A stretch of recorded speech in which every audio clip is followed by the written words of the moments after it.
Hey, what's up, everyone? Welcome to the Audioslave podcast. It is episode 31. It's October 8th, 2020. It's Anthony here. I'm here with Tony and Nate. How you guys doing? Good, man. Yeah, I'm doing good. It's boys' night out. What? I know, right? That's what this is now. Boys' night out. Yeah, when you guys said it in our own houses. You said it in the text, and I'm like, that's so true. Thursday Night Football. You know, all the stars line up. So, yeah, thanks for checking us out. We had a pretty cool last few episodes with Spose, and then last week with some album anniversaries. So if you check those out, appreciate that. Hit us on the socials. We always love hearing from you guys.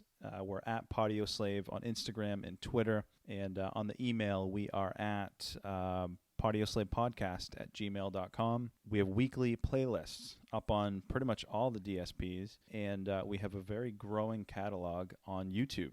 Tony's been doing a kick-ass job just putting some visuals to all these conversations, and check it out. How many videos are on there at this point? Oh, dude, I think we're nearing 100. You got to be in the 80s or the 90s. It's the full episodes are on there with visuals, and then I chop them up a little bit. So if you want to get it bite-sized, you can do that too. And then there's a couple other things on there too, like the Win Nate's Nerdery thing is on there. We put that on Instagram and YouTube, Nice. which we'll do that again in the fairly near future. And then I think there's even a story of how our intro music came to be on there too. So there's some stuff. Go check it out. Oh, yeah, the intro's a little Easter egg, huh? Yeah, People don't know about that. And there's also, from our personal archives, some live music footage. Good call. Yeah. Audioslave Archives. Forgot all about that. Videos that we've taken over the years that are decent enough to put up for people to check out from concerts. So we posted one last night on our Instagram from Incubus about a year ago. I think a year ago tomorrow. Yeah, it's super nerdy. I remember like surfing YouTube for other people's uploads. So the fact that we have our own little section of live videos is cool to revisit. Yeah, come stay a while, check out all the videos, Yeah. subscribe, like, whatever. And that's tip of the iceberg. We have, I think, collectively hundreds and hundreds of footage that we'll be adding on there. Oh, yeah. So hit those up. So as far as tonight, what's going on, guys? What are we doing? So we've got a little set list for you. A couple of things we'll talk about here. I'll throw it to Nate to start that in just a second. And our main segment tonight, we're calling Track 1, Side 1, Great Album Openers. So not a top 10 per se. We each came up with 3 or 4. I came up with like 60, but we each came up with 3 or 4 that we'll do, depending on time, and kind of, bandy it about, figure out what we liked about it, if it set the tone for the album, that type of stuff. Track 1, Side 1, Great Album Openers. So that's the main segment tonight. But some set list items to get off. First here, Nate, Eddie Van Halen. Super bummer. Oh, my God. Super bummer. Yeah. Eddie Van Halen, rest in peace, or rest in power seems to be the trend these days.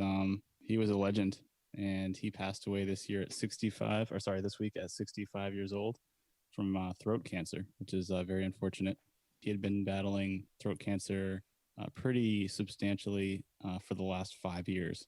Ironically, or maybe not ironically, the cancer developed from him sucking on copper guitar picks, and unfortunately led to that growth. So yeah, he perished this week. It's super unfortunate. It's basically an icon in the music world for his talents in guitar playing, and his style has been replicated many times. And just such a huge tragic loss to the music industry. I mean, he was 65, still pretty young, when you think about the Rolling Stones going at 75 still. And I was lucky enough to catch them in 2012 on March 13th, 2012 was my first and last time seeing the band. And I was just floored. The whole show was just phenomenal. And it was with David Lee Roth and the whole nine. So I think you were supposed to be at that show, Tone. Right? Yeah, we've talked about Show Regret numerous times. We did an episode on it a few months back, and this is obviously with the news this week becomes a gigantic show regret for me not being able to pull that off. Van Halen has so many great songs. Even with you could be a Van Halen truther where they're only Van Halen with David Lee Roth, or you could be a Van Hagar person too, and there's still good songs with Sammy Hagar. I think there's songs with both.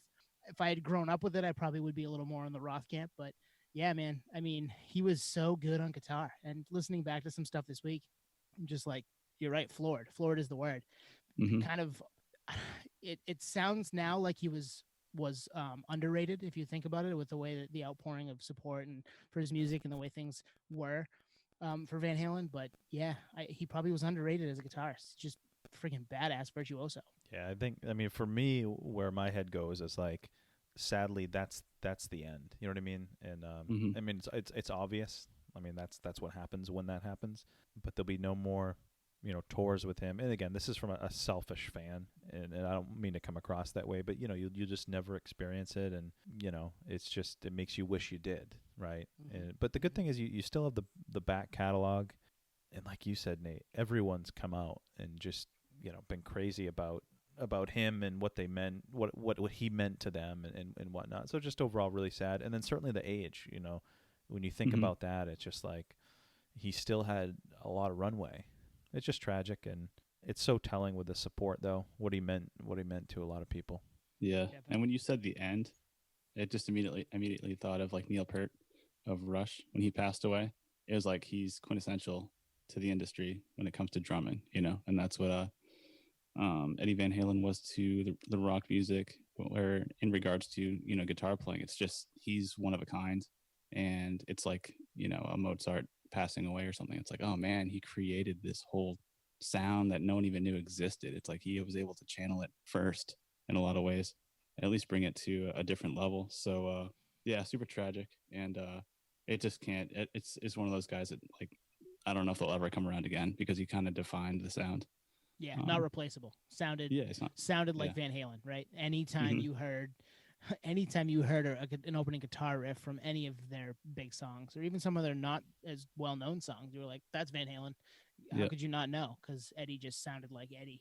And he had a badass name for a rock band, right? I mean, that's pretty cool. Yeah. Hell yeah. But like, it even hits, obviously our small world in this podcast with Greg Bergdorf from Zebrahead fame. If I recall, he worshipped Eddie, right? Oh yeah, he was a huge Van Halen guy, and a lot of the inspiration for him picking up a guitar. Totally. So yeah, he references it as a shredding style, right? He's a shredder, so puts it in context, like, oh yeah, that's a different style of playing altogether. Yeah, rest in peace, Eddie, and we're gonna get into some other stuff here, but with heavy hearts, because the rock world will never be the same. You guys check out the new Corey Taylor? Yeah, I did, and as usual, I got thoughts. You do? Oh man, I'm glad you have thoughts, because it's on our list. Nate, did you check it out? I did. Yep. I also have thoughts. Many thoughts. I have thoughts too. So who wants to lead off with the thoughts? So many nerdery thoughts. Nate, you start with the thoughts. Okay. Wow. Corey Taylor, another household name similar to Deftones and Rage Against the Machine. Corey Taylor's kind of, he's a Mount Rushmore guy, right? What we were talking about. Yeah. So I checked out the album, and a lot of the times I'm playing the album during work to kind of double down on work and the podcast at the same time. It works well, right? Everyone plays music when they work. Sometimes it's hard to concentrate, but sometimes it works well. So this album was one that made it harder to concentrate, mainly because it's all over the map. And at first I was like, what's going on here? Similar to the singles, I was like, thrown for a huge surprise and had to pause it and like restart it and like, wait a second, what is this? What is going on here? But I love Corey Taylor. We love Corey Taylor. So it's like, I have to give it the time of day, because I respect him as a musician, as a songwriter, as a performer so much that it would be dismissive for me to just move on and not give it a full listen with concentration. So I actually paused work to give it some more time of day. And yeah, man, there's some songs on here that I really, really like. And actually always brings me to the point that as much as I love Corey Taylor's full-on metal front that he does, or not front, but persona with Slipknot, and rock side with Stone Sour, I've always liked the ballads, Yep.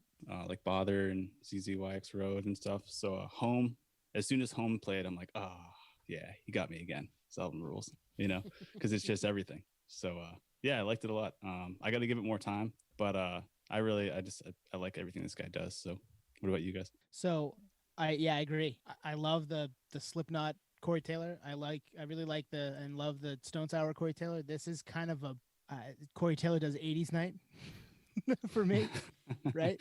And I think it's hurt by it came out in October. I think this is an album you want to play with the windows rolled down in July or June. That's for me. Just listening to it, it's like kind of a for the most part. There's a couple of not upbeat songs, but there's a lot of upbeatness to this record that I think would have played really well with 80-degree weather on, it's 7:00 while you're flipping burgers or something, you know what I mean? Or cruising around from place to place. I think Highway 666 is like The Devil Went Down to Georgia if Country Stone Sour did it, which was kind of funny. But it just leads to what Nate said, like everything is just all over the place, right? But love Black Eyes Blue. We talked about that in a previous episode. I think that might be the best song on the album. I like Silverfish a lot. I like Home a lot, as Nate said. And Culture Head I thought was interesting, and I enjoyed it the 2 times that I've listened to it so far. It's kind of a fuck you to the cancel world, I think, a little bit. Yeah. And like, just be you and enjoy yourself. Don't worry so much about that shit. So I kind of relate to that. What do you think, Twan? Yeah, so I think Corey himself like kind of summed up the album, because he basically said, hey, there was songs I wanted to write that were not Slipknot songs. There's songs I wanted to write that did not fit even with Stone Sour. So I wanted to do his own thing. This is definitely his own thing. I think context is key. So what was the CMFT Can't Be Stopped? That was the that and Black Eyes Blue. So I think we chatted about this. I hated that Can't Be Stopped song, but I thought Black Eyes Blue was phenomenal. Overall, I thought this album was awesome. It was really good. It reminded me of definitely 80s vibes. It reminded me of like Steel Panther, ish. Yeah. And also like a little less sexual, but in some parts, and a light Every Time I Die with kind of that kind of rock, heavy rock. Obviously less screaming than Every Time I Die, but Black Eyes Blue I still think takes the cake for best song. Home, killer ballad. Like, I'm not gonna lie, I've listened to that song 20 times. Easy. Yeah. Nice. I've had it on repeat. Nice. Kansas. Listen to Kansas. It would fit in on like a Gin Blossoms album. Think of it in that like alt rock radio, 90s alt rock radio lens. And in Culture Head, that was another one where if you listen to there's a breakdown near the end that has this like sludgy guitars. It's awesome. But it shows his vocal range. Like when I saw them last year, I thought his vocals were not washed up, but when you go back and forth from singing and screaming, it wears on you. And he had to pull his mic away for a lot of those long notes, and that's a sign of you don't want the audience to hear what you're He's been doing it for 20-something years too, right? Right. 25 years. Yeah. But you listen to Home, and he's just got a beautiful voice. He really does. Yeah. I'd be cool if this is the Corey Taylor we had. I mean, I want more Slipknot too. Don't get me wrong, but I'd be cool if we get another album similar to this down the road. There's a lot of fun here. There's a lot of things I want to listen to again. I think will be more fun with. I mean, as it gets cold, maybe Home grows on me and Kansas grows on me and Silverfish a little bit more. So there's some. It's all over the map, but I do like it. Yeah, and another thing, he lives in Las Vegas now. So when I'm listening to the album, I'm kind of thinking like, okay, he lives in Las Vegas now. It's like a very like show production, big lights type geographic, right? And so when I'm listening to this album, I'm like, all right, he's making like this kind of album. As much as I was trying to not think that way, because I don't want to think Corey Taylor is that kind of showman, but he is. He's literally all over the map, and he's proven that with this album. And I couldn't help but think, along with the whole Vegas thing and how there's parts of the album that kind of emulate Las Vegas, but also just he put this album out because mainly the way I'm thinking about it is he's probably brought some of these songs to the table with the other bands, and they were like, yeah, man, that's just not going to fit. And he's like, well, fuck it. I'll put out this album that is essentially like a collection of songs, and maybe they're not cohesive as an album, but it's like a mixtape of Corey Taylor's just like, maybe demos over the years. So it's pretty neat. I don't know if there's truth to this, but it was actually on a YouTube comment, because I pulled up Home on YouTube. It was just a video on YouTube. One of the comments said that he wrote it for his wife, but it's actually him on piano. He learned to play piano. Wow. Huh. That's cool. And I mean, it does have ZYZX Road vibes, right? Part I mean, two, yeah, totally. Straight out of that, cut from that cloth. Yeah. That's probably why we all like it. Yeah, I love it, man. Yeah, I think that's the underlying theme, though, is kind of 80s hair metal, but has a couple other, it does diverge into different areas, too. The hard rock, the Stone Sour type vibes. But it's, all in all, I definitely will come back and listen to it again. It's Corey Taylor. I mean, the funny thing is this album actually showed up in the mail today, because I did pre-order it. And I sent you guys a picture, and I'll post. This will be part of the YouTube. It'll be on Twitter probably later or tomorrow. His signature. I think I was the end of the pile. There's not a whole lot of Corey Taylor there. It's just kind of a backwards N. But hey, I got a signed flat from Corey. That's pretty cool. He probably forgot to sign it. He just had someone, Yeah, some stiff did it. Oh shit, this one doesn't have it. All right, well here you go, bro. Your turn. I wonder how often that happens. Yeah, I don't know. Tangent for that. You heard Machine Gun Kelly did that with the new album, right? He signed like 13,000 copies of the wrong album. No. Oh, shit. Yeah, for the new album that he put out last week. No, I didn't hear that. Oh, yeah, I heard it last week, and then I heard it again today for some reason, and that's why I was thinking about it. But yeah, he did it too. It's like, really? You're 13K into signing shit, and you're like, they were the wrong ones. Fuck, I'm done. All right, dude, you're up. I mean, that's a crazy amount of time. Like, if you've ever had to write thank you notes for anything, it's like your wrist is like sore. Mm-hmm. Yep. Yeah, I've always thought about that for like meet and greets. You're like just going through the motions for like however long, like a 3-hour meet and greet at like a Amoeba Music or something, where you're just, people pre-ordered the album and they get in line. It's still like 2,000 or 3,000 people you got to like get through. Whew, that's pre-COVID stuff, right? So yeah, back when we could do that stuff. We'll be able to do it again. Yeah. It's just going to be a year and a half, maybe, or longer. Who maybe. Knows? So hey, moving on. You guys got your cranberry juice ready or what? Ocean spray in the house. With some more 80s vibes. That was my attempt at a segue. I like it. What am I talking about, Nate? You're talking about Fleetwood Mac? Yeah. And TikTok. Yeah. What was the dude's name? Dogface 420 208 or something. Yeah. And I remember, so my brother-in-law sent me this video like 10 days ago. I'm like, that's cool. Not knowing that it was going to turn into this like worldwide phenomenon where Mick Fleetwood is going down his street drinking ocean spray on a fucking longboard to Dreams by Fleetwood Mac, which is just amazing. It's just great. So for anyone that hasn't seen it, the video, it's of a guy. He has a 64-ounce ocean spray cranberry juice. So like, not a typical thing you just slug off. And he's on a skateboard, longboard, going down a hill. It's a TikTok video, and he's lip singing to Fleetwood Mac's Dreams. And he's not really animated until like the vocals come in later on, and it just like comes out of nowhere. And for some reason, it struck a chord with a lot of probably millions of people, right? Yeah. And now it's a viral sensation on TikTok, and people are doing their own challenges. I've seen dogs do it. I've seen Mick Fleetwood do it. I've seen the CEO of Ocean Spray do it, which kind of ruined it for everybody. It's just turned into this thing. And this is, I think the main point here is TikTok has turned this song into, it's charted again. And that's crazy. We've talked about this a little bit in the past. I know we've talked about it internally, not on the pod, where TikTok has made songs viable again after the fact. This might be the furthest back they've gone though, right? In terms of like years from its original long the song is. Oh, absolutely. Yeah. I know like Simple Plan's I'm Just a Kid went gold or platinum, or it like went to the next platinum level because of this, because kids would probably record themselves doing something stupid and then have I'm Just a Kid in the background, and it went viral. I mean, they would have never even heard of Simple Plan, right? No, they just probably heard somebody did it once, and then it, like anything on the internet, it spreads like wildfire, and you end up with millions of videos of people on longboards just drinking ocean spray, or the one with the guy in a pumpkin and he's got a pumpkin spice latte and he just dumps it on his head. That's my favorite one so far.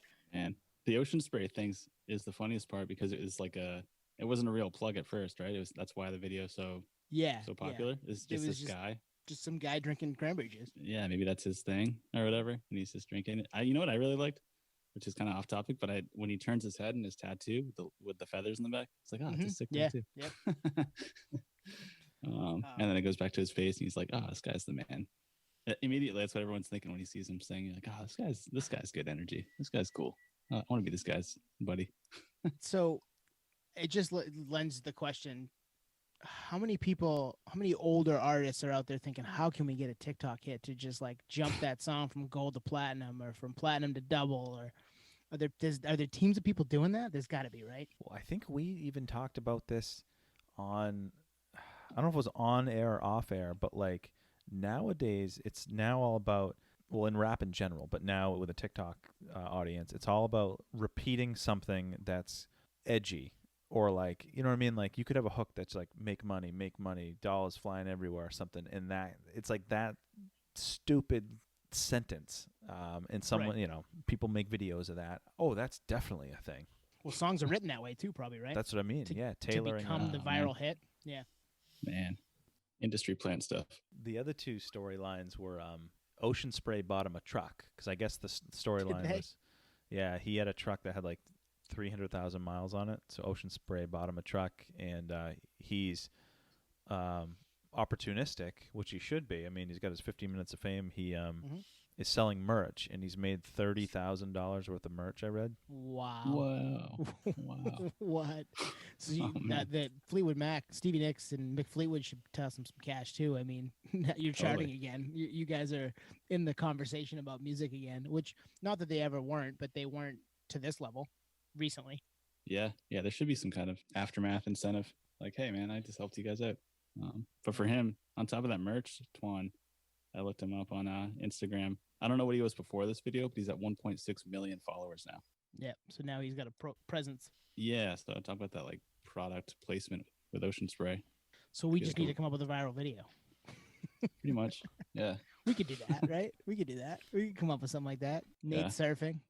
You know, I'm glad it hasn't happened is in all these viral all these viral sensations, the internet tries to dig up something negative on the person, you know, and cancel him. And all signs point to this guy being a great guy. Yeah. I mean, and we're not here to do that. We're just talking the story's cool. Like, we don't want to make, who knows what's going to come out in the next 3 weeks.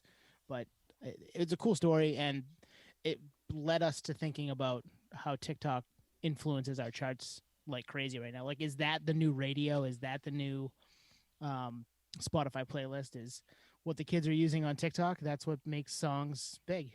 It's kind of crazy. Well, there's that one song. What is it? What's Happening? I think it was a Meg Thee Stallion song, What's Happening or something. That I first heard that from TikTok clips, and I don't even have TikTok, so go figure. Yeah. Oh, man. Well, Instagram camps off those all the time, right? The segment tonight, track one, side one, and I was telling you guys in pre that that's I'm going to make T-shirts that just said Tone said I was telling you in pre, but there's a couple on my list, and I got a big list that aren't technically the first song on the album, but there were a lot of rap albums in the 90s that just threw an intro on there that was garbage. So it's not the first song, so I'm counting it. The first song as the actual track one. Yeah, this is I'm glad we went with this segment, because it was actually tough to narrow it down. I mean, I didn't come up with 60. I mean, that's some real nerd I shit. did. Yeah, that's insane. And I think when we were talking about this before, I tried to not have them all be one genre per se, or era. I tried to dig deep in the nerdery banks for this and look at like my frequently played albums and things like that. So with that, Nate, you're going first. Whoa, nice. Well, Tone, to kind of go off of what you're saying, you're not going to believe it, but I got something similar in the whole hip hop scene. Ah, nice. Yeah. Any guesses? It's hip hop. Is it Hip-hop. 90s? Is it OG? Give me another hint. I have a guess, Nate. Ooh, Yeah. you do? It's either The Message or Street Dreams, Nas. Ooh, nope. Great guess though. Is it okay? Is it? Give me a decade. Yes, it is 90s. Snoop Dogg. Nope. Okay. 90s. I don't know, man. All right, this one's a classic.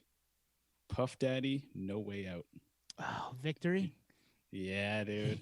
Yeah. And here's the thing. Similar to what you were saying, it's not the first track; it's the second track, right? Yep. Because there's an intro. But it's the first song. I know, but there's an intro, and then the intro goes into Victory. Yep. So it's actually like a dual intro. But yeah, man, Victory, the beginning of that song is so badass. It's like the whole album is really good, but yeah, the Victory. I remember, so I was 13 years old when this came out. So I remember being 13. I had this on CD, and I would always just play it and just replay those first two intros, just because I thought it was so big and so loud, and like, I don't know, the visuals you got is like this almost like movie soundtrack with like the orchestra in the back. It's like, damn, this is badass. So yeah, that's my first pick. Just have some really strong memories from being a 13-year-old playing that. I wore this CD out when we were in middle school. And yeah, this song is freaking awesome. It's not just P Diddy, right? It's P Diddy, Biggie, Busta Rhymes. Yep. And it's the music from Rocky, right? The first Rocky movie. Oh, that's wow. the background they sampled. Yeah. Of course, there's a sample on that album. Yeah. Oh, I mean, come on. Yeah, especially late '90s. Like that's. I mean, sampling's always happened in hip hop. This was Rocky, the movie Rocky. The fight, like when he's getting ready to fight Apollo, all the like training sequences and stuff in the first movie. This is the music. It's just it's a great epic, like badass background song to turn into a rap song, and they fucking knock it out of the park, right? Yeah, Puff Daddy. That's like what he specialized in the '90s, right? It was like sampling. I think he kind of brought sampling to the forefront in a lot of ways. Yeah, yeah. Because I mean, they sampled. Geez, so this album alone, I think they sampled Grandmaster Flash too. There's a few, but I know, Can't Nobody Hold Me Down, right? That's the message, I think, Grandmaster Flash. So, yeah, it's just a thing that they did, and they did a lot of it for even Biggie songs and the P. Diddy stuff with No Way Out, and I think other bad boy artists did a ton of that back then. So yeah, it's funny. I can't pin this song. I had the album. I've obviously listened to this, but I can't pin this specific song, which is kind of crazy given the features. Like you'd think I'd remember it to a T. Mm-hmm. It's just probably been a while. But if you played it, you'd be like, oh, wow. It'll be on the playlist, so you'll be like, oh yeah. The funny thing will be the hardest part about the playlist this week is going to be what song gets first top billing of the top billing songs. How are we going to pick the best, like one big song to rule them all to open a fucking playlist? We'll just have to have multiple playlists, so it has its own all playlist. One song. Yeah, they all get their own playlist. There might be 30 playlists this week, guys. Sorry, it's only one song though. You can get through it in the same amount of time. You know what? The only way to solve this is to spin the wheel. It's not a bad idea, actually. We might spin the wheel. Shit. No, that's a good one, Nate. I had that on my list of 66, I think. So, or 69. Did you really? Yeah, that was one of my 69. Yep. Oh, nice. Is that what you were referring to? Stole your thunder. No, he didn't. I wasn't going to do it. I mean, I could do it, but you beat me to it, so I won't now. Yeah. Yeah, it's good to have 65 locked and loaded. Oh, I'm ready to go. You're going to make me pick one now, aren't you? Shit. You're up. Yeah, John. I'm interested. Segway King. All right, let's change it up. Let's go. So I've got a couple artists here that they had like 5 on 5 different albums, which we can get to at the end maybe. But we'll start with Red Hot Chili Peppers, By the Way, off of By the Way. Yeah. Great song. Kind of Californication was the Chili Peppers getting their groove back. And By the Way was just an extension of them. I think they like hit the peak of what they were as a band with this album. For me, I love the whole thing. There isn't a bad song on it. There's such good songwriting, such good guitar, such good bass with Flea. The rhythm section in general with Chad. The whole thing is great. And this song is just a cool, weird, awesome Chili Pepper song. And it's a great start to probably, I think, their best album for me. And does this start with just guitars, like the subdued da da da da da da da? Yeah. Yeah. That was a really bad impersonation, but I think it's just. I was like, I don't know what that is. I don't know what you're talking about, dude. But it's just guitars. It's just like a light strumming. Yes. Kind of higher in the register. Standing in line to see the show tonight, and there's a light on. Yeah, that's it. Mm-hmm. Yeah, the lyrics are great. Because it's like nerdery lyrics, like staying in line for the show, man. Everyone knows that. Yeah, as a nerd. Well, and the video's cool. Like, doesn't some guy like steal Anthony Kiedis? Cab driver. Like, yeah, he just like he's like a weirdo, and he like dances in front of him and shit. Yeah, such a random video. Yeah, it's an awesome video. I remember when it first came out, and yeah, man, this song's awesome. And it has, for legal reasons, Twan can't play the clip of the beginning of the song, so we'll go with the impersonation, which I think's great. But I didn't know what you're doing either. Well, you know what we'll do? We'll put them up together. I mean, you guys don't even know if I'm thinking of the right song at this point. I remember going to buy this album at Bull Moose, 2001, right? I think this came out. This would have been. No, it's 2002. So was that the fall? Probably the fall. Not sure. Spring of 2002, maybe. We were juniors, I think. So that would have been spring of 2002. Yeah, and going to Bull Moose, like I just got my license, I think. Just got my car. my 94 Nissan Sentra, which we've chronicled here in the past, the Blue Hornet, and I had put a CD player in it. I think one of my coworkers found a way to put it in for me. It was like 20, I think I gave him $20. And this was one of the first CDs I played in that car. So it's obviously got a sentimental value to me on top of the fact that it's just a badass song. July 9th, 2002. Oh, great. Summer. Like, that was perfect. Yeah. Peak of the summer. Mm-hmm. It's interesting. Yeah. Have there been many other albums that have the title track as the lead-off track? I know it's another story for another day, but like, I'm surprised they went with that, to be honest with you. That's a good question. Yeah. We'd have to do research on that, but that's probably not as many as you would think. Mm-hmm. Yeah, I can't think of many. And I mean, oftentimes you're putting that first track out there because it might be one of your stronger tracks. You want to get people in the door, but this album doesn't really let up. Like, the rest of it's really good. So that's and I think it's like 18 songs too, right? It's not a short album. 16, yeah. It's a great record, and we've chronicled I think their 3-album run back when we did a 3-album run segment. Geez, episode 8.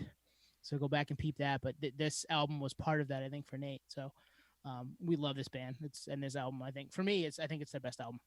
Yeah, I agree. I think it's my favorite album too. And by the way, the song actually, the song, BT Dubs. Yeah, the song like is kind of different from the rest of the album. Agreed. The rest of the album kind of flows together, so it's almost kind of a standalone track in a lot of ways. This one, they let the everybody says it. They let Flea cook on this one. Nice. There's like the breakdown where he's doing the bass line, and like they let him kind of go, which is always fun. It's always fun to let Flea cook. Well, that's probably what lends itself to being a great lead-off track, is because it's maybe a little bit of a departure for the album. Mm-hmm. Yep. Cool. All right, Twan, give us your first one. All right, first one, Glassjaw. Tip Your Bartender. I had that on my list. I mean, nice. What a fucking kick-ass intro song. Oh, yeah. So it's off Worship and Tribute, came out in 2002. Major label debut. I mean, if you want to, you could argue Roadrunner's a major, but major label debut.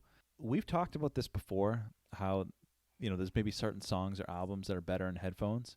This song really stands out because you guys will probably remember this. In the intro, where it's guitars or goes dun dun dun dun dun dun, dun. That was actually more accurate. It pans from the left side, and then the echo of the same riff is on the right side of your headphones. Oh, you're right. And I don't think you get that on a stereo. You don't. Yeah, you don't.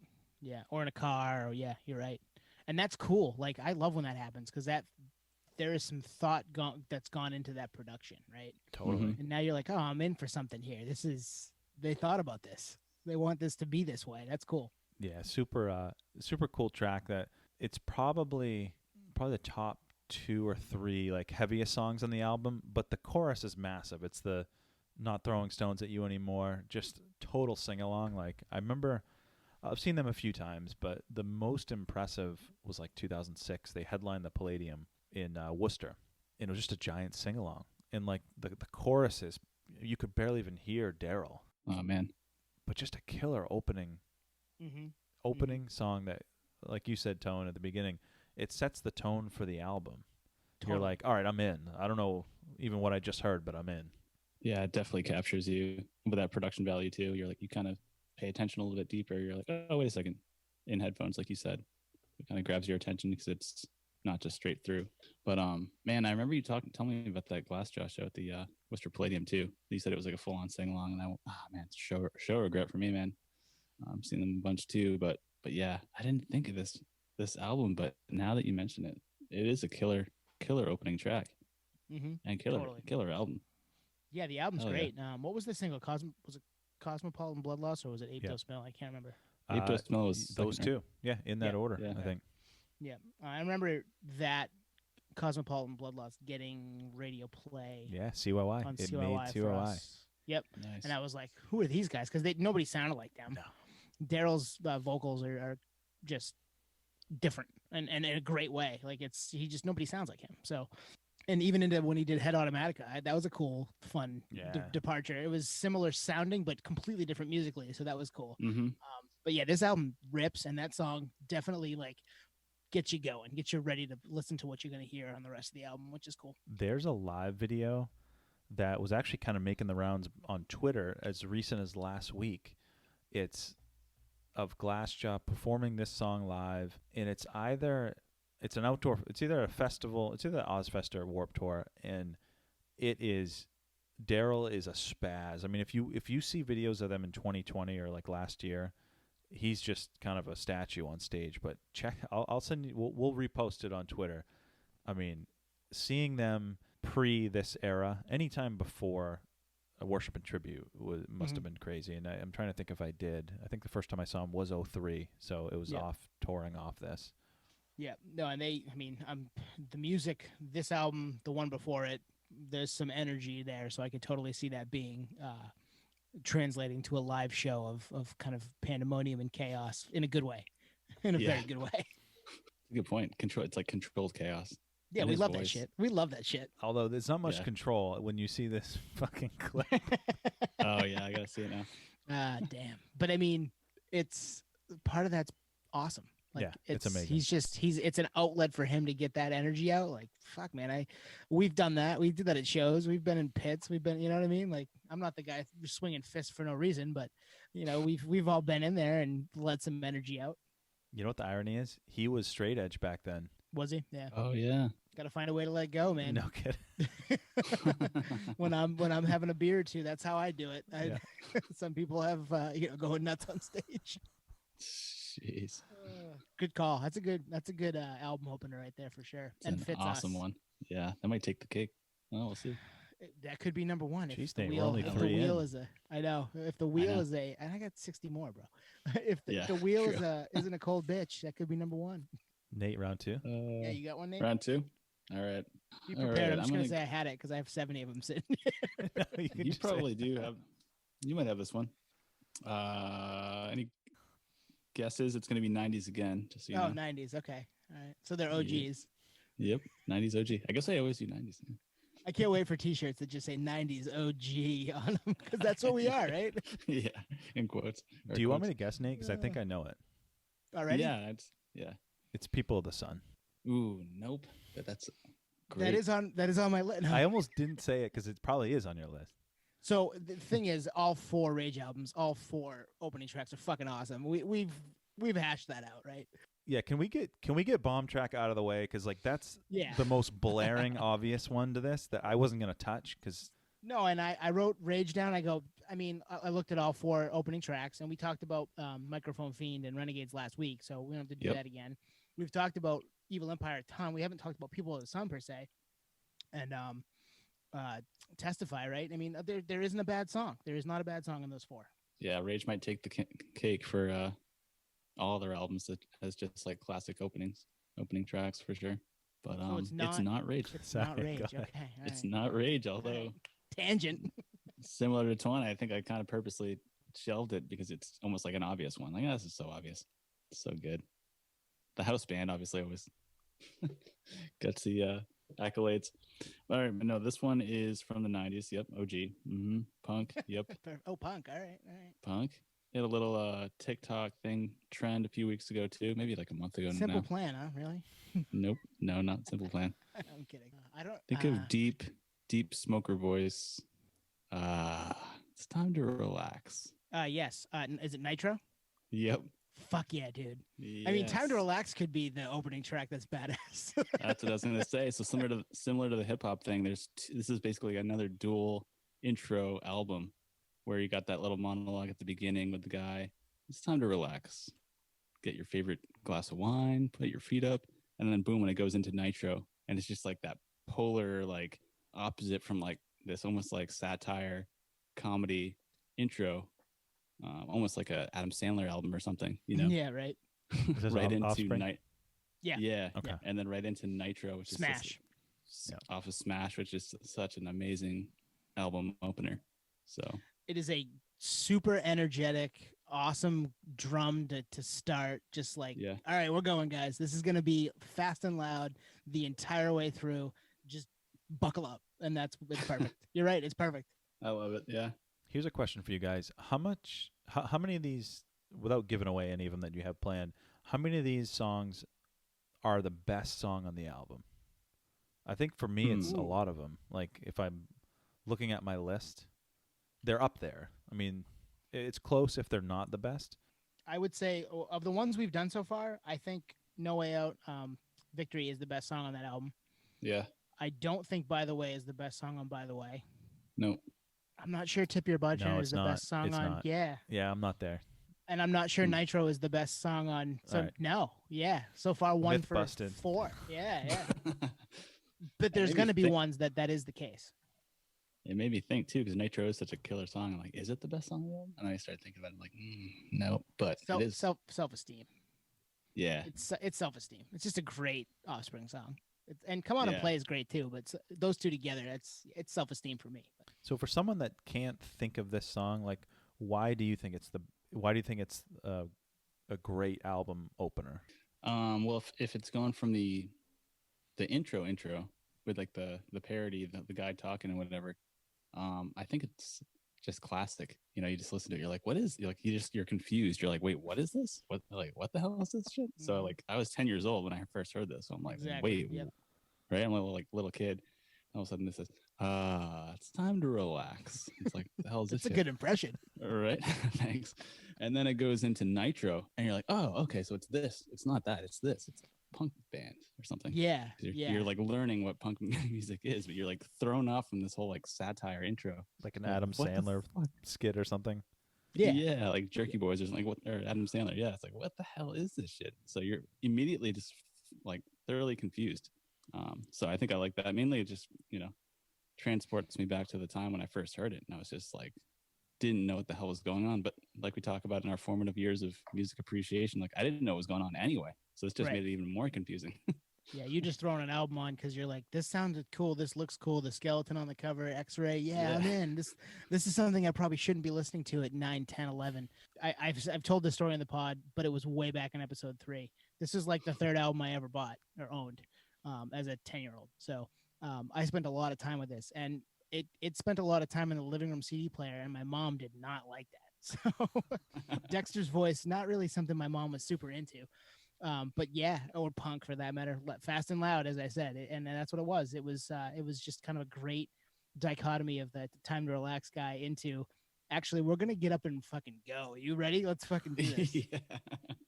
Well, if you think about it from your mom's perspective, up to that point in time, I'm assuming she'd never heard anything like that. Like, probably not. What is this? You know. Yeah, she grew up with the Supremes and the Beatles, and which nothing wrong with either of those, but completely different. Yeah. Punk wasn't a thing when she was 9, like I was when I was listening to that. That's a good one, Nate. I like that one. Yeah, it's great. It's classic. So am I up? I'm gonna go with one that Nate and I both will geek out over this one a ton too. And it's also kind of this, what the fuck's happening here? How is this a thing? Song at the beginning of an album from one of probably our favorite bands, Nate, and it's early 2000s. Queens of the Stone Age. Yep. Oh, nice. I don't even know what song. I'm just guessing. It's the opening to Songs for the Deaf. You Think I Ain't Worth a Dollar? Oh, nice. But I feel like a fucking millionaire. Yes. That it starts with like this radio. The whole album has this kind of vibe. You're driving through the desert listening to whatever radio station you can find, right? That's kind of the vibe behind Songs for the Deaf. And it starts with like you're twisting the dial and you're getting static, and then you're getting a radio station and someone's talking, and then all of a sudden the drums kick in, and all of a sudden the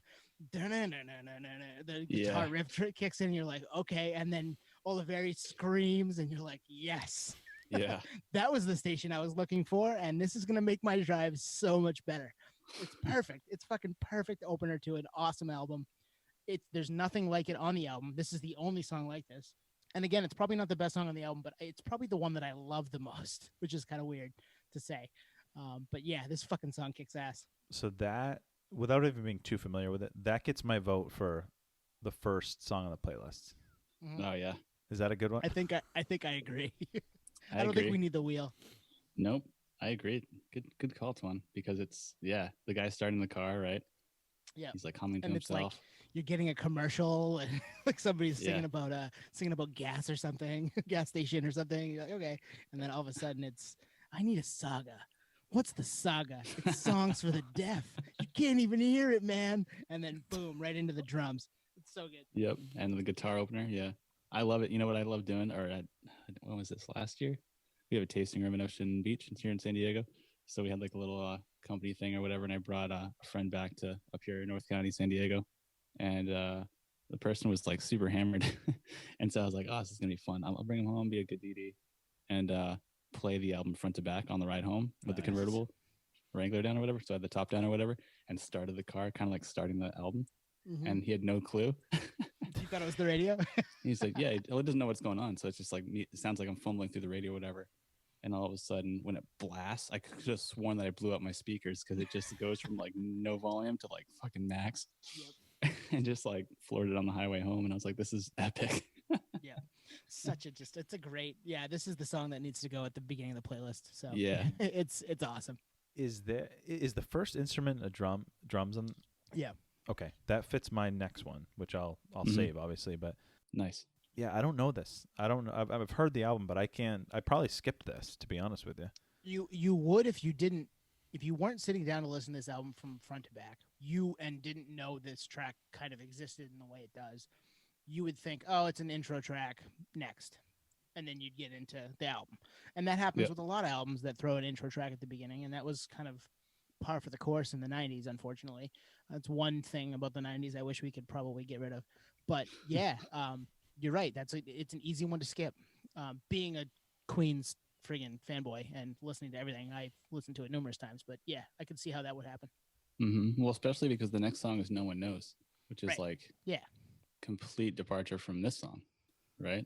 So and that was the big song, right? That was the big radio song that was kind of what put them on the map as far as radio goes and national airplay and, video, Dave Grohl, all that stuff. Mm-hmm. Yeah, great concept. This album's got a great concept to it. And that intro just from the get-go, like you're saying, it just like sets the tone. Like, ooh, damn, this album's okay. I'm in. I don't know what the hell's like, kind of like the Offspring thing. I don't know what the hell's going on here. Mm-hmm. And it just blasted into like almost like a metal song all of a sudden. And the next song becomes this like polka rock song all of a sudden. Like, yeah, right.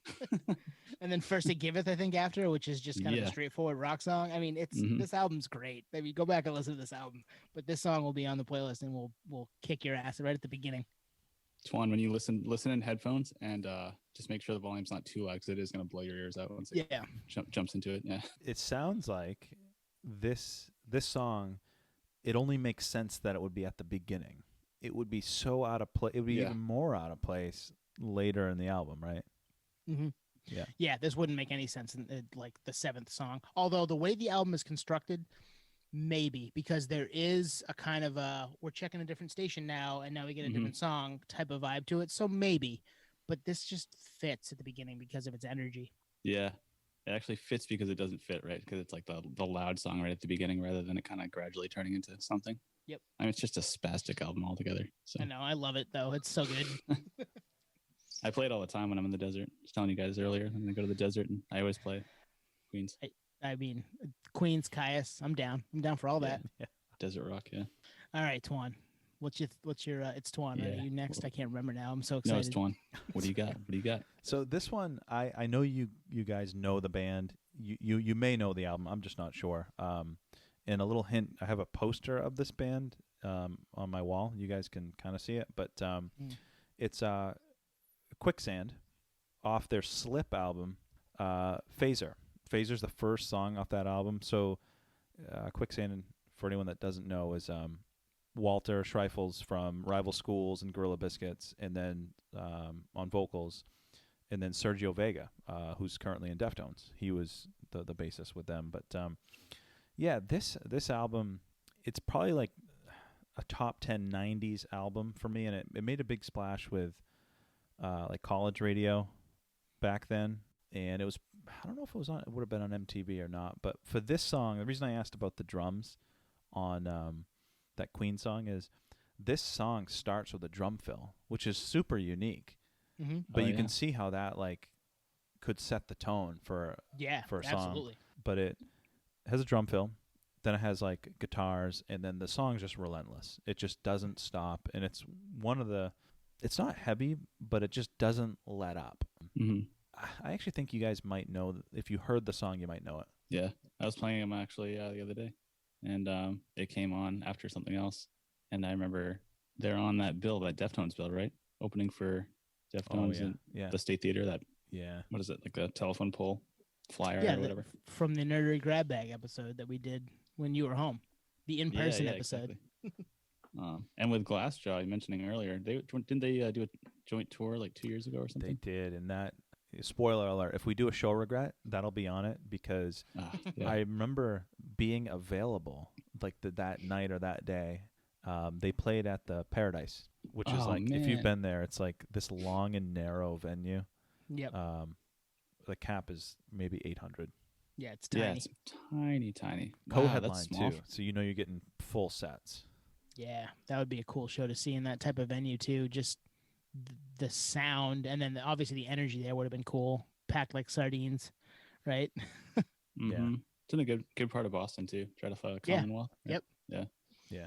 I went in there with you, Nate. We were walking around Boston just randomly, and there was no, like, it was like we were in between shows. I think we saw Pearl Jam one night and Modest Yahoo, Atmosphere, Brother Ali the second night, and we had time to kill in Boston. We went down there and they let us in to like look around. Remember that? Oh, yeah. Yeah, that's the only time I ever went in there. I never saw a show there. That's cool. We did that because it's got like the nerdery thing. They have like the U2 poster from when they played there, right? And the Police or something, like all these bands that rolled through there. But it's really nice how they've done it. That's such a nerdery thing that you and I would do. Like, oh, we saw Pearl Jam last night. We're just kind of bumming around Boston, going to CD stores and venues and just looking at stuff. Because Newbury Comics. We were, I think we were 20. We weren't even 21 yet. So like, I remember smuggling in booze to Atmosphere and Modest Yahoo the next night. We had like Jaeger shots in our socks and stuff. Oh yeah. Yeah. Oh man. Yeah. Yeah, that was before metal detectors probably in venues. Yeah, we were fortunate to not get kicked out, and saw 2 cool shows in 2 days. So that's back when we would do that. Like, we just set up, oh yeah, we're gonna see this show one night and then go to this other show the next night in Boston or in Massachusetts somewhere. But the Paradise, cool spot, would have been awesome to see Quicksand and Deftones. I mean, geez, fuck man, that energy in that place would have been badass. Yeah, that would have been crazy. Yeah, I'm excited for this one on the playlist. I probably toss this album on maybe every 3 or 4 months. It comes in rotation. Just a classic album. And the imagery, I know that's not what we're talking about here, but the imagery is like, I think it's like 2 synchronized swimmers or something on the cover. It's just like so bizarre, and it's total 90s, and it just fits. I mean, it's a great, this song couldn't have been in any other position outside of the leadoff track. Mm-hmm. So it just fits this segment Another perfect. drum fill start to an album, and I'm excited to hear this because I've actually never, I know the band. I'm sure I've kind of listened here and there, but it's never been something that I've actively sought out. So I'm excited to dig into that a little bit, knowing what I know about this list to begin with. Yeah, I mean, just a less polished Rival Schools, really. A less commercial Rival Schools. Yeah. So Nate, you're up, round 3. Deep nerdery stuff going on here. Always. Okay. I like the trivia thing. So not trivia, but the guessing. This album came out 20 years ago. Oh, okay. Yeah. So not 90s. Hot dog. Still OG. Oh god. Hot dog. Limp Bizkit's a hot dog. No, it's not hot dog. We can do the worst. We can do the worst intros with hot dog. Yeah, hot dog. That's just a vehicle for Fred Durst to say fuck, right? I think we've covered that here before. You're thinking of Mind Trip by Nonpoint. Ooh, yeah. Is it Mind Trip? Nope, but that's a good one. Shit. I was hoping it was Mind Trip. All right, Nate, give us another hint. They're OGs. Yeah, they're OGs. They're OGs for sure. Yeah, 20 years old. Yeah. Or older. Or maybe this was the 3rd album. Complete departure from their sound prior. Ooh. On albums previous. I mean, it's just a big right turn out of nowhere. Like, what the fuck is this shit? Deftones Back to School. Ooh, nope. Great guess though. It doesn't really fit that. Yeah, and that was the extra. Like, it really wasn't the first song on the album, right? Yeah, the forced single. Forced first song of the album. I don't know, man. Give it to me. I just want to know. Okay. It is Radiohead.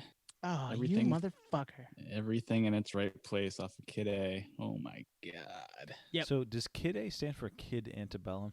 Yeah, it does. Did you see? You guys saw that meme going around, right? So sad that this was Kid A was Kid Antebellum all along. Oh man. Why'd you pick the song? Well, you had this one apparently. So you dropped the F-bomb pretty hard on this one. Well, I mean, I had Radiohead stuff. I actually thought you were doing a different one, so we're good. Oh, okay. Man, I mean, this song just like I wrote it down and I listened to it again today. I'm like, it essentially captures like your whole soul. Like you just like it just like you feel like some kind of weird like wave go through your body. Like, oh man, what is this? This is crazy. Like I don't know what it is. I think it's just like this weird digital like alien sound vibration kind of taking over your whole aura, and it's just like, all right, I don't know what the hell this is. Is this Radiohead? Oh, this is Radiohead. Oh, it doesn't sound like Radiohead. It sounds like some weird electronic modem processing at first. Like, what the fuck is this shit? Yeah, but the whole album, right? I mean, that's a lot of what the album is. Yeah, it's all over. It's kind of super spacey. I actually didn't like this album when it came out because it was just such a weird departure. A lot of people didn't. Yeah, I think a lot of people still don't. But after revisiting it, I'm like, no, this album's awesome. And this song is really cool. And I just saw a movie a few days ago. Can't remember what it is. And this song came on as a scene, and it set the tone for the scene with that same like energy, just like a wave of like energy, that synthesizer. I'm like, damn, this really fits this scene perfectly. So I always like the visuals that go along with it. But yeah, man, I had to choose this one just because it's undeniable for me. Just like, fuck, man, way to start off this album and just basically tell all Radiohead fans like, sorry. I'm sensing a theme though between Offspring, Queens, this just weird out of the box intros that work, right? Yeah, absolutely. Super arty, or songs with drum fills. Like that's the criteria, or both. Like with Queen, this is super like computerized, synthy. Like, yeah. We did a deep dive on this album back in May on our first year 2000 rewind. So I don't even remember what number episode that was, 13, 14, something like that. Go check that out if you want to hear a little more about the album itself. But this song is a great kickoff to that album because the rest of it is different. It's a departure. It's a completely different Radiohead sound from the Bends and Pablo Honey and OK Computer. It kind of had some of it, but not to this level. Mm-hmm. Yeah. I mean, here's a good way to get into it. Play this song in headphones while you're in an airplane about to take off. Ooh, I can arrange that if I ever travel again. Yeah, someday. Someday. Because you feel like you're getting a spaceship or something. It's like, I'm about to take off into, I don't know, supersonic speed or something. I don't know. It's weird. I don't really know how to describe it, but you guys know since you've heard it. Anyone that hasn't heard it out there, definitely another headphone song for sure, I feel like. They're, Stephen Hyden, music critic, put a book out about this time frame in Radiohead's existence like last week, which I'm super excited about. Nice. Haven't gotten my hands on it yet, but I've read his first book. I have his second book and haven't read it yet, but he's a good writer. I like his musical taste. It'll be fun for me. I'm excited about that. So, and we'd love to obviously talk to him at some point on the pod here, but there's a book about this. This album is, people think it foreshadowed where we're at today in a lot of ways. So it's kind of crazy that it's still on the forefront. And you pick, I mean, even just you picking the song, it's front of mind for a lot of people still. Yeah. I mean, it's 2000, right? That was the other time that we felt like we were going to like this futuristic time. So it fits that. Yeah. The internet. The whole Y2K thing. Y2K and just 2000, like 2 with 3 zeros just seems so like futuristic. Now we're in 2020 and that same feeling kind of resonates like, oh, we're going into some kind of, new paradox that I can't quite understand what the hell's going on. Neither can I. No, nobody can. It's a completely different world today than it was 9 months ago. It's crazy. Yeah. Been thinking about it a lot lately. Just like the amount of advancement that's happened in the last 20 years is, I mean, we take it for granted, but it's pretty phenomenal to see how far we've come in just the last 20 years. So like being in middle school, going into high school. So this is 2000. So I was 16 years old when the song came out and just being like ready for the world. Now I'm 36. I'm like, fuck, man. Yeah, the world has chewed us up and spit us out. But the music is still there to reference, and that's the great thing. And I'll ask you the same question I asked for these other ones. Could this song have been on any other spot in the sequence of this album and still hit like it did? I don't think so. I think it's a quintessential opener for them or for this album or just in general. It's just, I don't know, maybe you might be able to dig it into like a secret track. Maybe, I don't know. It seems like it's supposed to be an opening track. I think It's tough. I think there are other tracks on that album that could also give you this is what it's going to be. Mm-hmm. But this one might be the best one. Like, I think they did it right. I think they picked the right one. So it's hard to tell. Yeah. It's got the nice crescendo, builds up over time. So that makes me think, and this is a tangent. You know, when we used to download music illegally? Yep. I mean, you guys, we all did it, right? Of course. You download, they're listening. You download an album, right? And it would come in order incorrectly. And you'd listen to it the wrong way for however long you'd listen to it. And then you'd find out one day that shit, track 7 is actually track 3. Yeah. Or blah blah blah, and you're like, my world is a lie.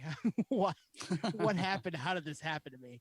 That just, I don't know why that just kicked into my head, but I did that with a couple albums because I would download full albums in 06 off of whatever torrent server I could find them back when I was a broke college kid, and since then I've been paying it back. Trust me.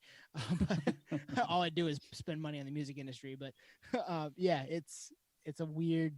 It's weird when that happens, and then you find out that the entire time you've been listening to something out of order, and you're like, well, but that's the order that it is, right? No, it's not. This is what. Well, yeah. The weird thing that used to happen is some songs would have like an underscore before the number, or it would have 0, 1, and you know what I mean? And through all that, it would become like all jumbled up. Yeah, totally. The internet in its early infancy, as far as that stuff went, this is like at least 15 years ago. When I was doing that. So yeah, crazy. And yeah, that actually might be the reason, Twan, that you didn't, listen to that opening track with Queens of the Stone Age. It was just coming in the wrong order. I'm a late bloomer with them. I mean, I knew singles like no one knows, obviously, and I think Tone, you nailed it because that was the second song. I went right to that song. I didn't care about the intro, and I probably heard it once and I was like, "What the fuck is this? This doesn't even sound like a song," Yeah. And then it is a song, and you're like, "Holy shit! What did I? You're gonna have that moment where, like, I thought the album started at No One Knows. Nope, it starts with this song, and yeah, deal with it." All right, I've got my last one. If you guys are ready. Yeah. OGs, 90s. I've talked about this band on this podcast a couple of times. They've been featured on Sunday Spins on our Instagram account in the last 3 months. Run the Jewels. Infest. No. This actually is another callback to episode 3 for me. Early days of music. First album I ever owned. Counting Crows. Yep. Round Here from Counting Crows. Oh, nice. Great fucking opener. Right? Yeah. Yeah. I had all these other ones. I was like, that one's good. Oh shit, there's Counting Crows. Yeah, Round Here. I'm gonna cheat and pull up the playlist or the sequence of that. Do it. There is no other song. And honestly, the closer, also perfect for that album. But that's a different podcast for a different day, and we'll do that down the road. But right now, Round Here, such a great.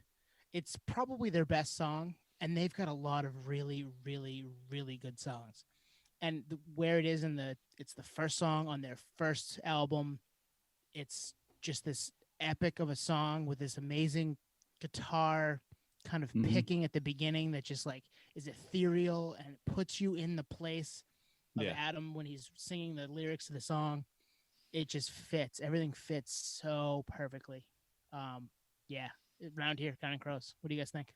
I love it, man. Yeah. Great choice. Actually, it's funny. The more I think about it, a lot of singles don't lead off albums, and I think I don't know if there's any strategy to that. I mean, I don't think bands were thinking about the sequencing of albums in terms of sales like they do today. I think a lot of artists think of it in the terms of natural flow and artistry. I think it's a great pick. My head would not have gone there because I wouldn't even have thought this was the first track, And, it's so good. The single is what? Mr. Jones was the first single? Yep. And that's the third song on the album? It is. Omaha before it, then this before that. And all three, I mean, I love this album. It's the first album I ever bought. I was 9 years old, 10 years old. It's going to always hold a special place for me. There's not a bad song on it as far as I'm concerned. They are fucking amazing as a band. Still doing it today. Just there's some stuff over the last 10 years that maybe I haven't paid as much attention to, but you're not going to August and everything after. I listen to it on August 1st every year because it's just that album for me. And people have those, and that's the one for me. And this song, it just puts me right into that zone. Yeah, like you said, the opening riff It's so like peaceful, so nice, and definitely sets the mood for the album. I mean, the title of the album's so great. So that song too. Yeah, it was the second single that came out, 1994. Interesting. Man, that is a great choice, man. I didn't think of that either. Similar to Twan, it didn't come to mind, but now that I'm thinking of just the song, I can hear that riff in my head right now. Just like, it's so nice. Such a great guitar riff. It's time to relax. Yeah, exactly. And for that one, you're like, oh man, this is pretty peaceful. The song is kind of heavy, but it's just, I don't know. There's something about it, and part of it is because it was an early formative, like really getting into music as a 10-year-old thing for me, and that's probably why it still hits so hard. The other thing is, you're right. I think the name of the album is perfect. I think the themes of the album and the name of the album fits so well. My line of work, August has always meant the end of kind of fun. Like I've had my summer, it's been great, but then I had to like kind of get down to elbow to the grindstone type thing and get back to doing my job pretty hot and heavy. And I put this on because I'm like, all right, getting back into the fall, like it's going to get cold and I'm going to be busy. And, I had my fun. let's just do it. And this just kind of fits that still for me today. I agree. Well, I think songs or bands with month references have a lot of staying power. Obviously, this Green Day, "Wake Me Up When September Ends," the early November, the emo pop punk band. Like I see a lot of posts in the early November online about the early November band, but I think the song, it works because it's so raw. And it's like, all right, well, I wonder where this song is going, or where the album is going. Yeah, no, totally. It just kind of drifts away a little bit into the album, into the sequence.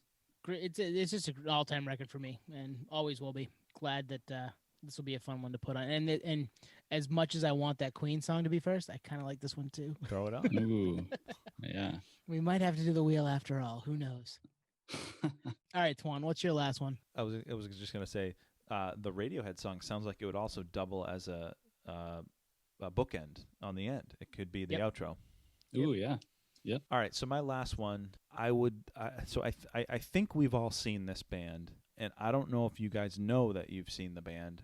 I don't know though. I'm not going to assume anything. So, did you guys go to the Honda Civic Tour in 2003 with New Found Glory, Good Charlotte headlining?